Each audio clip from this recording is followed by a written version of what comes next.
আসসালামু আলাইকুম প্রিয় দর্শক, অন্য মঞ্চের আলাপচারিতায় আপনাদের সকলকে স্বাগত জানাচ্ছি। নমস্কার, আমি তরুণ ঘোষ। অনেকেই আমাকে প্রশ্ন করছেন যে দাদা, আপনি তো নিজেই বলেছেন, ইউনূস বলেছে আমরা নির্বাচনী ট্রেনে উঠে পড়েছি, এখন আর কোনো সংযোজন বিয়োজনের কোনো সুযোগ নাই। আপনি নিজে মুখেই বলেছেন। আবার আপনিই বলছেন শেখ হাসিনা উনি ফিরবেন, উনি একদম ভারতীয় সুরক্ষায় ফিরবেন। এটা কিরকম দ্বিমত হয়ে যাচ্ছে না, কন্ট্রাডিক্ট করছে দুটোকে। ঠিক, যদি আপনাদের এটা মনে প্রশ্ন জাগে, তাহলে সেই প্রশ্ন সঠিক উত্তর দেওয়ার দায়িত্বও আমার। আমি যখন ভিডিও করেছি, এখন যে ভিডিও আমি করি পুরো দায়িত্ব নিয়ে করি, পরে প্রমাণ হয় যে আমার ভিডিও সত্যি না মিথ্যে। এবার আমি আপনাদের কতগুলো ফ্যাক্টস অ্যান্ড ফিগার্স আমি গতকাল থেকে আজকে অবধি যা যা হয়েছে আমি জানাই, তাহলে আপনারা বুঝে যাবেন যে পিকচার আবি বাকি হ্যায় মেরে দোস্ত।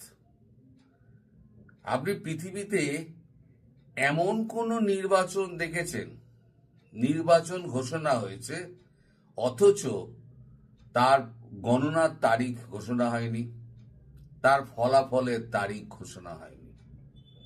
একটা ক্লাবের নির্বাচনও যদি হয় তাহলেও তার একটা ডেট হয়, তার ভোট গণনার দিন ঠিক হয়, তার বিজয়ী প্রার্থীর নাম ঘোষণার দিন ঠিক হয়। এটাই হচ্ছে নর্মাল নিয়ম। সেটা কোঅপারেটিভ বলুন, ক্লাব নির্বাচনী বলুন, কোনো সংগঠন বলুন, কোনো ক্লাব বলুন, কোনো সরকার বলুন, সব দেশেই তাই একই নিয়ম। কিন্তু এখানে শুধু নির্বাচনের দিন ঘোষণা হয়েছে, তার মানে ইচ্ছে করেই করা হয়েছে নির্বাচনটা হবে না। তাই জন্যই আমি বলি এই নির্বাচন হবে না। উনি যতই বলুন নির্বাচনী ট্রেনে উনি উঠে পড়েছেন, ওনার কথায় কাজে কোনো মিল নেই, আর ওনার হাতে এখন কিছু নেই। সব চলে গেছে জামাতিদের হাতে এবং এনসিপির চ্যাংড়া ম্যাংড়া যত গুন্ডা আছে তাদের হাতে। দেশ এখন তাদের কবজায় পড়ে গেছে, আপনারা হয়ে গেছেন তাদের হাতে জিম্মি। এই অবস্থা থেকে উত্তরণের একমাত্র পথ হচ্ছে ভারতবর্ষ, এবং ভারতবর্ষ আপনি চারদিকে তাকালেই বুঝতে পারবেন যে সীমান্তে খোঁজ খবর নিন যে কি কি হচ্ছে না হচ্ছে। এবার ভেতরে কি কি হচ্ছে সেই দিকে আমি আস্তে আস্তে আপনাদের আসছি। আমি প্রত্যেকটা কিন্তু আপনাদের দেশের খবর এবং আপনাদের মিডিয়া কতটা প্রকাশ করেছে আমি জানি না, আমি আস্তে আস্তে বলছি। আজকে গতকালকে ভোরবেলা রাত্রিবেলাতে একটা ঘটনা ঘটে সেন্ট মার্টিন দ্বীপে। সেখানে একটি হোটেলে একটি মার্কিন নাগরিক ছিলেন, তিনি মার্কিন সেনার টপ অফিসিয়াল। তাকে হঠাৎ হোটেলের ঘরে মৃত পাওয়া যায়। সেই খবর পাওয়া মাত্র ওয়াকার উজ্জামান ভোরবেলাতে এই শীতের সকালে তড়ি ঘড়ি করে একেবারে সেন্ট মার্টিন দৌড়ান এবং যথারীতি আপনার হোটেল ওয়েস্টিনে যেরকম ভাবে মার্কিন সেনা হেলিকপ্টার দিয়ে তাকে নিয়ে গেছিল, এখানেও কোনো রকম ময়না তদন্ত ছাড়াই তার মরদেহ নিয়ে চলে যাওয়া হয়েছে। আপনারা খবর নিন, যদি ভুল প্রমাণিত হয় তাহলে আপনারা আমাকে বলবেন যে হ্যাঁ আপনি এরকম ভুল বলেছেন। এখন আমি বলি না যে একটা কোভার্ট অপারেশন হচ্ছে, এগুলো কি করছে আমি বলতে পারবো না, কিন্তু এগুলো কোভার্ট অপারেশন হচ্ছে। আর কোভার্ট অপারেশন আমি বলেছি যে কোনো দিন হত্যাকারীকে ধরা যাবে না, কারণ 100 টাকা যদি খরচা হয় একটা অপারেশনে, 80 টাকা খরচা হয় ফুটপ্রিন্ট মেটানোর জন্য, মানে প্রমাণ মেটানোর জন্য, আর 20 টাকা খরচা হয় তাকে মারার জন্য। ফলে 80 টাকা যে খরচা হয় সেটা হচ্ছে ফুটপ্রিন্ট মেটানোর জন্য। সেই ফুটপ্রিন্ট কোনোদিন কোনো গোয়েন্দা সংস্থার, মানে দামি গোয়েন্দা সংস্থার কেউ কোনোদিন ধরতে পারবে না। এখন এটা রাশিয়ান এজেন্টরা করেছে নাকি করেছে নাকি আপনার টার্কি করেছে নাকি আবার সিআইএ নিজে থেকে করেছে, এটা আমি বলতে পারবো না।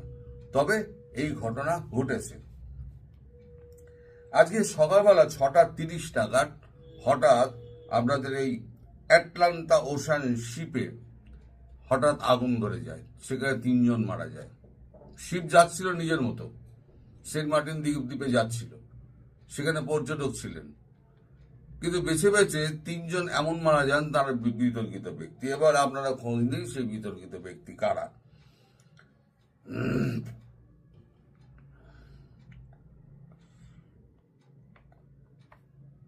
আজকে আপনার 1 মিনিট ওয়েট করবেন। গতকাল কয়েকদিন আগে আমাদের সার্জিও গোর, ভারত থেকে যিনি মার্কিন মেসেজটা পৌঁছে দিয়েছিলেন মোহাম্মদ ইউনূসের কাছে যে এই এই এই এই জিনিসগুলো করতে হবে, তার মধ্যে দুটো জিনিস ছিল, দুটো মানে দাবি ছিল মার্কিন যুক্তরাষ্ট্রের। এক হচ্ছে হাদির জানা যায় যে 2জন বিতর্কিত ব্যক্তিকে দেখা গেছিল, একদম হচ্ছে জসিমউদ্দিন রহমানি আর এক হচ্ছে আতাউর রহমান বিক্রমপুরী। আতাউর রহমান বিক্রমপুরী তিনি অ্যারেস্ট হয়েছেন, সে খবর আপনারা সবাই জেনে গেছেন। কারণ আতাউর রহমান বিক্রমপুরী অ্যারেস্ট হওয়ার আগে তিনি একটা ভিডিও বার্তা একটা সোশ্যাল মিডিয়ায় ছেড়ে দেন, তার ভিডিওটাও আমার কাছে আছে। সেখানে তিনি বলেন যে আমি যা করেছি সেইটা হচ্ছে সার্জিস নাহিদ এবং নাসিরুদ্দিন পাটোয়ারি এদের উস্কানিতে আমি এবং সমস্ত মুমিনরা এই সমস্ত মব সন্ত্রাস যা করেছি। আজকে আমি যদি অ্যারেস্ট হই তাহলে তারা অ্যারেস্ট হবে না কেন, এই দাবি তিনি তুলেছেন। তারপরে তিনি অ্যারেস্ট হয়েছেন, তিনি বলেছেন 164-এ আমি জবানবন্দি দেবো, 164-এ ম্যাজিস্ট্রেটের সামনে তার জবানবন্দি নেওয়া হবে। ঘটনা কিন্তু ঘটে যাচ্ছে, নির্বাচনী ট্রেনে উঠে গেছেন, কিন্তু ঘটনা এদিকে ঘটে যাচ্ছে। যা যা ইউএস আর ইন্ডিয়া চেয়েছিল ঠিক তাই তাই হচ্ছে। আচ্ছা, এইবার মানে আজকে আমাদের ভোর বা কালকে রাতে তো হয়েছেই, মানে এক দফা তো আমাদের বিদেশ মন্ত্রক থেকে আমাদের বলা হয়েছে। আজকে সকালবেলা আবার রণধীর জয়সওয়াল আবার একটি বিশেষ বৈঠক ডাকেন, মানে সাংবাদিক বৈঠক ডাকেন। সেখানে তিনি আবার বলেন যে আরো একজন হিন্দু যুবক মারা গিয়েছেন, তার নাম হচ্ছে, এই ঘটনা ঘটেছে চাঁদপুরে গতকাল রাতে, তার নাম হচ্ছে অনিক দাস, বয়স হচ্ছে 28 বছর। ইনি মারা গিয়েছেন। ইনি মারা যাওয়ার পরে ভারতের কাছে খবর এসছে, ভারত তৎক্ষণাৎ একেবারে একটা বিবৃতি দিয়ে দিয়েছে যে অনেক হয়েছে, আর কিন্তু সহ্য করা হবে না। গতকালকে বিবৃতিটাও আপনারা যদি চান আমি আপনাদের ছোট করে একটা লাগিয়ে দিতে পারি, আলাদা করে আপনারা দেখে নিতে পারেন। সেখানে কি করা বিবৃতি জারি করা হয়েছে, you must have to pay, মানে আপনাদের মূল্য চোকাতে হবে। এটা একদম বিদেশ মন্ত্রক থেকে পরিষ্কার বলে দিয়েছে। আপনাদের খবরের কাগজ মিডিয়া কি বলবে না বলবে আমি জানি না, আমি পুরো ভিডিওটা আপনাদেরকে তুলে দেবো, পরের একটা কোনো এতে স্লটে আমি তুলে দেবো। পুরো ভিডিওটা ইংরেজি হিন্দিতে আছে, আপনারা দেখে আপনারা শুনে নেবেন নিজে পেতে, যে জাস্টিস হবে, ভারত জাস্টিস করবে। তার মানে ভারত যেটা করবে সেটা জেনে বুঝেই করবে। এদিকে আপনাদের কিরানীগঞ্জে এখন তো সব পাকিস্তানি আইএসআই যা যা করছে, পাকিস্তানি আইএসআই করছে। আপনাদের মাদ্রাসাগুলো বলেন শিক্ষা টিক্ষা সমস্ত কিছু হয়, ওখানে শিক্ষিত ছাত্র তৈরি হয়, তা মাদ্রাসায় কি হচ্ছে, বোমা বানানো হচ্ছে। এই কিরানীগঞ্জে গতকাল বোমা বানাতে গিয়ে একদম 5 জন মারা গেছে, আহত হচ্ছে, মানে জোনা 10-12 বোধহয় আহত হয়েছে। একসঙ্গে বেশ কয়েকটা বোমা অসতর্কবশত ফেটে যায়, ফেটে গিয়ে এই কাণ্ডটি ঘটে। এখন এই জিনিসগুলো কিন্তু বাংলাদেশের বুকে হয়ে চলেছে। তারপরে ধরুন ময়মনসিংহের আপনার 300 বছরের পুরনো একটা মাজার ছিল, সেই মাজারটা ভেঙে ভাঙচুর করা হয়েছে। সেখানে এই গন্ডগোলের মধ্যে মহসিন নামে 35 বছরের এক ব্যক্তির মৃত্যু হয়েছে। সারা বাংলাদেশ জুড়ে কিন্তু একদম মানে এই অস্থির পরিস্থিতি রয়েছে। সব থেকে মজার ব্যাপার হচ্ছে তারেককে নিয়ে তো এত কিছু হলো, এবার আমি বলেছিলাম যে তারেক রহমান তিনি দেশে ফিরলে পরে জামাতের সঙ্গে তার গন্ডগোলটি লাগবে, কারণ জামাত বুঝতে পারবে বিএনপি এখানে সব মধু খেয়ে যাবে, আর আওয়ামী লীগ তো আসবেই, আওয়ামী লীগ ভারত ঢোকাবেই, আওয়ামী লীগ খেলে পরে দুজনের মধ্যে মধু আর গুড়ের সম্পর্ক হয়ে যাবে, তাহলে পরে আমরা হয়ে যাবো আমের ছোলা, তাহলে পরে আবার কি হবে না সন্ত্রাস হবে, অবিচ্ছিন্নভাবে সন্ত্রাস হবে। কিন্তু এটা আমি 15 দিন আগে বলেছিলাম। তাই সেই সন্ত্রাসের প্রাথমিক পর্যায় শুরু হয়েছে। গতকালকে যাওয়ার কথা ছিল তারেক রহমানের ওই আপনার ওই জুলাই যোদ্ধাদের দেখার কথা ছিল হাসপাতালে। তা হাসপাতালে দেখা করার কথা ছিল, সমস্ত হাসপাতাল আর কি মানে অবরুদ্ধ করে দিয়েছে। অবরুদ্ধ করে এই এনসিপি এবং জামাত এনসিপি এবং জামাত এরা দুপক্ষ মিলে একবারে তারেককে গালি গালাজ করে দালাল ফালাল বলে ওখান থেকে তারেককে তাড়িয়ে দিয়েছে। তারেক রহমান কিন্তু জুলাই যোদ্ধাদের হাসপাতালে দেখতে যেতে পারেনি। আজকে তার কর্মসূচির মধ্যে রয়েছে সেটা হচ্ছে হাদির যে কবরস্থান, সেই কবরস্থান এতে ঢাকা বিশ্ববিদ্যালয়ের ওখানে যেখানে কাজী নজরুলের মরদেহ শায়িত রয়েছে তার পাশে যে কবর দেওয়া হয়েছে সেখানে গিয়ে তার শ্রদ্ধা দেখানোর কথা ছিল। আজ সকাল থেকে আর সেখানে একেবারে মানে আপনার শাহবাগ, আজিজ সুপার মার্কেট এলাকা, নীলক্ষেত, আরো এই সমস্ত এলাকায় সমস্ত ধরে আর কি মানে জমায়েত করে সমস্ত ব্লক করে দেওয়া হয়েছে, কাউকে ঢুকতে দেওয়া হচ্ছে না। এই পরিস্থিতি হয়ে রয়েছে। এখন ওয়াকারুজ্জামানের হঠাৎ কি হলো প্রশ্ন সর্বত্র সেইটা যে ওয়াকারুজ্জামানকে কে নির্দেশ দিল যে তাড়াতাড়ি গিয়ে আমাদেরকে বডি ব্যাগে তুলে আমাদেরকে হেলিকপ্টারে তুলে দাও।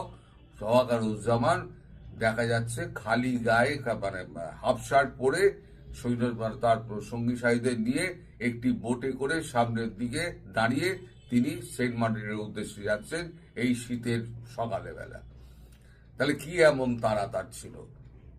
তার মানে মার্কিনদের ওখান থেকে খবর এসেছিল যে এখানে মারা গিয়েছে, তুমি তাড়াতাড়ি বডি কোন রকম পোস্টমর্টেম না করে একেবারে বডি ব্যাগে পুরে আমাদের হেলিকপ্টারে তুলে দাও। খেলা জমে গিয়ে, তাই বলছি পিকচার আবি বাকি হ্যায় মেরে দোস্ত, এখনো দেখতে থাকুন। অনেক ঘটনা ঘটবে, আপনার নির্বাচন হবে না। ওই যে একটা শর্ত বললাম, আপনারা নিজেরা ভেবে দেখুন, সব নাম জমা পড়ছে কিন্তু নির্বাচনের গণনা দিন ঠিক হয়নি, ফলাফলের দিন ঠিক হয়নি। তাহলে পরে সেই নির্বাচন কি করে হবে? নির্বাচন হবে বলে লাপালি হলো, আর আপনারা বাঙ্গুর দল সব লাপাতে শুরু করে দিন, নির্বাচন হয়ে যাচ্ছে। আর নির্বাচন হওয়াতে একটা পদ্ধতি আছে মশাই, এই পদ্ধতিটা মানতে হবে। তো যাই হোক, আপনারা আমায় মাঝে মাঝে বকাবকি করেন, আমিও আপনাদের বকাবকি করি, এটা একটা রেসিপ্রোকাল হয়ে গেছে। দুজনকেই বকাবকি করি, কিন্তু দুজনকে ভালোবাসি। Ultimately end of the day আমরা দুজনকে ভালোবাসি। যাই হোক, সবাই ভালো। গত বেশ কিছুদিন ধরে একাধিক ভিডিওতে আমি বলে এসেছি বাংলাদেশ নিয়ে ভারত আমেরিকার একটি সমঝোতা হয়ে গিয়েছে। সেই সমঝোতা অনুসারে বাংলাদেশে শান্তি ও সুস্থিতি এবং গণতান্ত্রিক পরিমণ্ডল ফিরিয়ে নিয়ে আসার জন্য যেটা উচিত মনে করবে ভারত, সেটা সে করতে পারবে। এটাই ছিল সমঝোতা। তবে এটাও ঠিক করেছিল দুই পক্ষ, ভারত ও আমেরিকা, যে হিংসার মাধ্যমে বা যুদ্ধ বিগ্রহ না করে শান্তির পথে সমস্যা সমাধানের চেষ্টা করবে ভারত। সেটা একান্তই সম্ভব না হলে তখন বল প্রয়োগের পথে যেতে পারে। আর বল প্রয়োগ মানে যে কি সেটা তো আচ্ছা পরে বলছি। সেটা ভারত আমেরিকার এই সমঝোতার পরবর্তী অধ্যায় বিএনপি নেতা তারেক রহমানের সঙ্গে ভারতের সরাসরি আলোচনা, যার ফলশ্রুতিতে তারেক দেশে ফিরতে পেরেছেন। 2 মাস আগেও দেশে ফিরলে বিমানবন্দরেই যার গ্রেপ্তার হওয়ার আশঙ্কা ছিল এবং বাংলাদেশের পত্রপত্রিকাগুলো যেগুলো যে সম্ভাবনা বা আশঙ্কার কথা ফলাও করে বলেছিল, সেটা মানে বিমানবন্দরেই তার গ্রেপ্তার হওয়ার আশঙ্কা। সেনাবাহিনীর সঙ্গে অতীতের খারাপ সম্পর্কের কারণে ভয় ছিল সেনার তরফ থেকেও। আর জামাতের বিরোধিতা তো ছিলই। তারেকের ফিরে আসা জামাতের বাড়া ভাতে ছাই। কিন্তু তারেক দেশে ফিরে সম্বর্ধনা পেলেন রাজপুত্রের মতো। বিশদে যাচ্ছি না, তার দরকার নেই বলে। তারেকের বিরোচিত সম্বর্ধনা ভারত আমেরিকা 2 পরাশক্তির সৌজন্যে তাদের ভেতরে দেয়া নেয়ার শর্ত অনুযায়ী, যেটা মেনে চললে তারেকের লাভ, বাংলাদেশের লাভ। আর ব্যর্থ হলে তারেকেরও ক্ষতি, বাংলাদেশেরও ক্ষতি। সুতরাং তারেকের মাথায় এখন যেটা আছে সেটা কিন্তু আসলে সম্মান কিংবা অন্য কিছুর মুকুট নয়, কাঁটার মুকুট। এই কাঁটার মুকুট মাথায় নিয়ে ফিরলেন তারেক। কেন কাঁটার, বলবো সে কথা। বাংলাদেশের সামরিক অভিযানের প্রস্তুতি সেরে ফেলেছে ভারত। আপনারা সে খবর জানেন। অতিরিক্ত 4টি গ্যারিসন বাংলাদেশকে ঘিরে, মণিপুরে একটা, ওয়েস্ট বেঙ্গলে 2টো, ওয়েস্ট বেঙ্গলে একটা, আসামে একটা, আর ওয়েস্ট বেঙ্গলে 2টো, এই মোট 4টি গ্যারিসন নতুন করে তৈরি করে ফেলছে।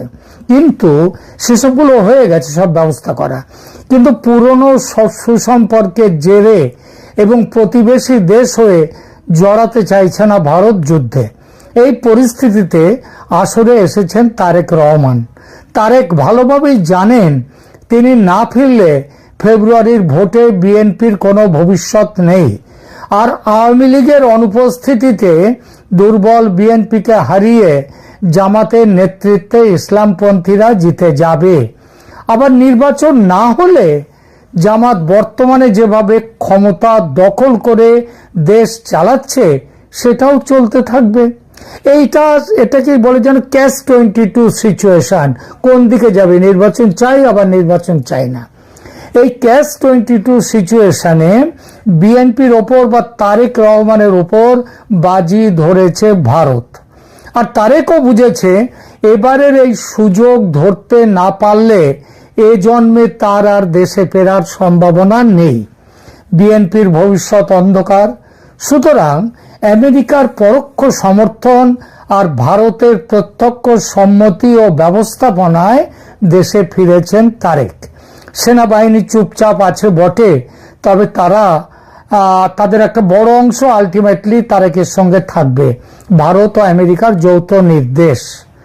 জামাত এনসিপি যে জালিয়াতি করে নির্বাচনের ফল নিজেদের পক্ষে আনবে ভেবেছে, যদি ভোট হয় সেটা আর হবে না।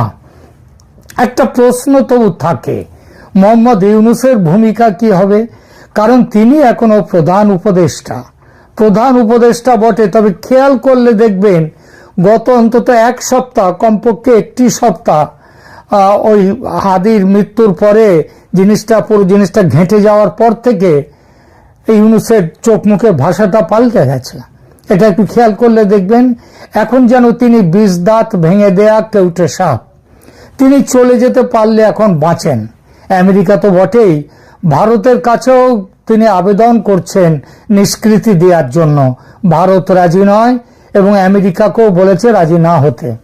এতদিন যেসব ছবল দিয়েছেন ইউনূস ভারতকে, যেভাবে মেরেছেন তার নিজের দেশের মানুষকে, মানে যেভাবে দেশটাকে একেবারে ধ্বংসের পথে নিয়ে গেছেন, তার হিসেব না মিটিয়ে ছাড়া যায় তাকে?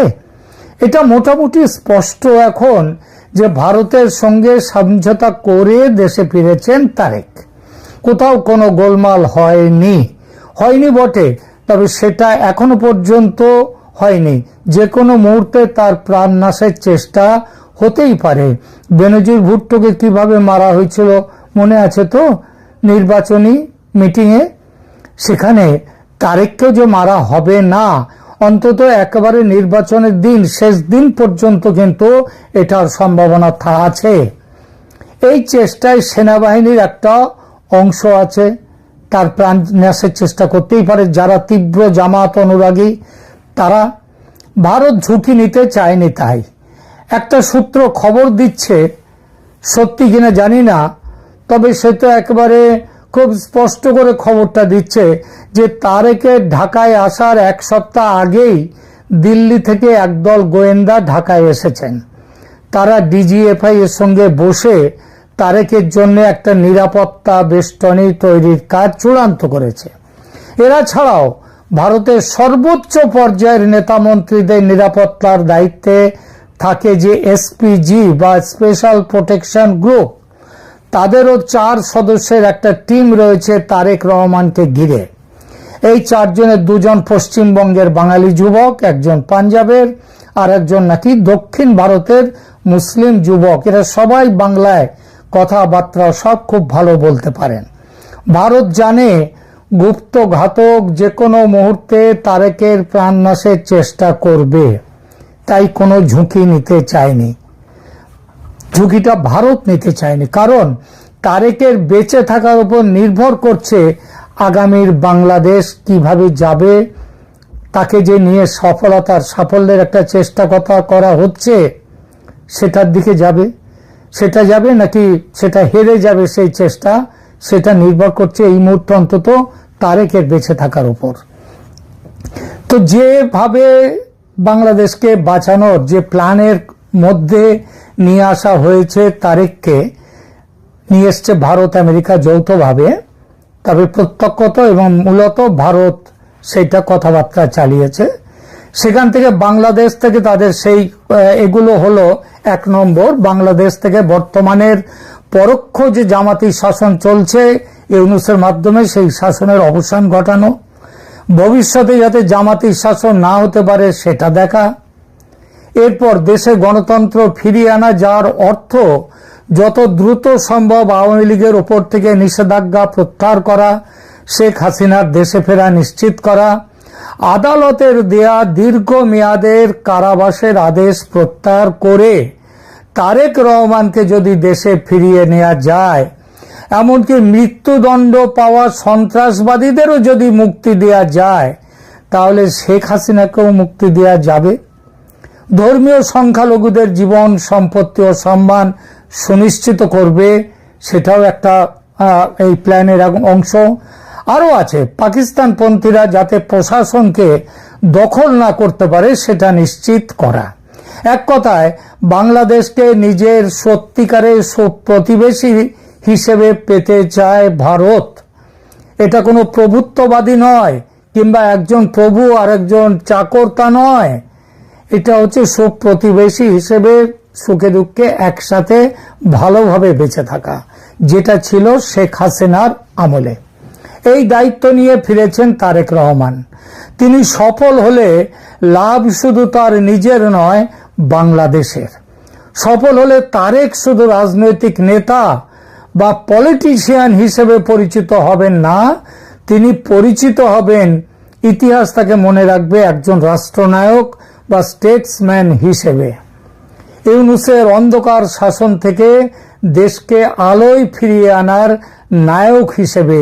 কারণ 54 বছরের ইতিহাসে বাংলাদেশে কেয়ারটেকার সরকার এসছে, নানা রকম সরকার এসছে, কিন্তু আজকের দিনে ইউনূসের আমলে যেভাবে অন্ধকারে নিয়ে যাওয়া হয়েছে বাংলাদেশকে, সেটা আগে হয়নি কোনোদিন। বয়স মানুষকে প্রাজ্ঞ হতে শেখায়। আজকের তারেক রহমান, তার যে অতীত, সেই অতীত অবশ্যই খুব সুখকর কিংবা সুন্দর নয়, কিন্তু যদি অতীতের ছবি থেকে নিজেকে মুক্ত করতে পারেন, ওই বয়সের কারণে যার জন্য তিনি কিছুটা প্রাজ্ঞ হয়েছেন বলে মনে করা হচ্ছে, যদি তিনি নিজেকে মুক্ত করতে পারেন অতীতের ছবি থেকে, তাহলে বাংলাদেশ সত্যিকার অর্থেই শেখ হাসিনার আওয়ামী লীগের একজন যথার্থ প্রতিদ্বন্দ্বীকে পাবে। গণতন্ত্রের বিকাশের দৃষ্টিতে এই উত্তরণ, সেটা একটা দেশের পক্ষে কিন্তু বড় পাওয়া। আর তারেক যদি ব্যর্থ হন তাহলে স্পষ্ট করে বলি, ভারত স্পষ্ট সিদ্ধান্ত নিয়েছে এমন কিছু করার যাতে ভবিষ্যতের কোনো বাংলাদেশি শাসক শিলিগুড়ি করিডোর নিয়ে ভারতকে ব্ল্যাকমেল না করতে পারে, সমুদ্রপথ দিয়ে পাকিস্তানকে নিমন্ত্রণ করে নিয়ে এসে ভারতের শত্রুতা না করতে পারে, ধর্মীয় সংখ্যালঘুদের অত্যাচার করে দেশ ছাড়া না করতে পারে, বাংলাদেশকে ভারত বিরোধী সন্ত্রাসীদের ঘাঁটি করে না তুলতে পারে। এই জন্যে ভারতের পরিকল্পনায় আছে যদি ব্যর্থ হয় এই তারেক রহমানকে দিয়ে এই যে প্ল্যান সেটা বাস্তবায়িত করার চেষ্টা যদি ব্যর্থ হয় তাহলে ভারতের পরিকল্পনায় আছে বাংলাদেশ থেকে দুটো টুকরো বের করে নেয়া, একটা রংপুর ডিভিশন, অন্যটা চট্টগ্রাম ডিভিশন। চট্টগ্রাম ডিভিশনের পাশ দিয়ে আবার কালাদান যে মাল্টিমোডাল ভারতের প্রজেক্ট, সেই প্রজেক্টটা তৈরি হয়ে গেছে, প্রায় তৈরি হয়ে গেছে, কেবল বাকি আছে একদম মিজোরামের কাছে সেইখানটার কিছু রাস্তা তৈরি, বাকিটা সম্পূর্ণ শেষ হয়ে গেছে এবং খুব সম্ভব 2026-এর মাঝামাঝির দিকে এটা শেষ হয়ে যাবে। তাহলে তো বুঝতে পারছেন, তার মানে ওই মায়ানমারও আর থাকলো না পাশে, 3 দিন সাড়ে তিন দিক থাকবে ভারত, এবং 3.5 দিক কেন, চট্টগ্রাম মানে 4টে দিক, পুরোটাই ভারত 4 দিকে থাকবে বাংলাদেশের। আর বাকিটা এই চট্টগ্রাম ডিভিশন এবং রংপুর ডিভিশন চলে যাওয়ার পরে যেটুকু অংশ বাকি থাকবে সেইটা নিয়ে থাকবে বাংলাদেশ, যার 3 দিক নয় 4 দিকে ভারতীয় ভূখণ্ড, সমুদ্রের অভিভাবক বা গার্ডিয়ান অব দ্য ওশেন তিনি আর সমুদ্রে যেতে পারবেন না। সেই দুঃস্বপ্নের দিনের কথা ভেবে শেখ হাসিনাও অত্যন্ত ভাবিত এবং ভারত সরকারের সঙ্গে কথা বলে শেখ হাসিনা কিন্তু তারেকের প্রত্যাবর্তনের ব্যবস্থায় সায় দিয়েছেন। অর্থাৎ এটা ভারতের ওই তারেককেও বুকে জড়াবার জন্যে শেখ হাসিনাকে ছুঁড়ে ফেলে দেওয়ার কথা যেমন নয়, এটা টোটালি বাংলাদেশের ভালোর কথা ভেবে এই যে প্ল্যানটা তৈরি করা হয়েছে। দেখা যাক শেষ পর্যন্ত কোথায় গিয়ে দাঁড়ায়। খুব আত্মজনকভাবে একটা অন্তত আশ্বাস পাচ্ছি যে জামায়াতরা তারা নিজেরা তারা অলরেডি সংস্কার শুরু করে দিয়েছে নিজেদের দলের মধ্যে, সেটা একটা ইতিবাচক দিক।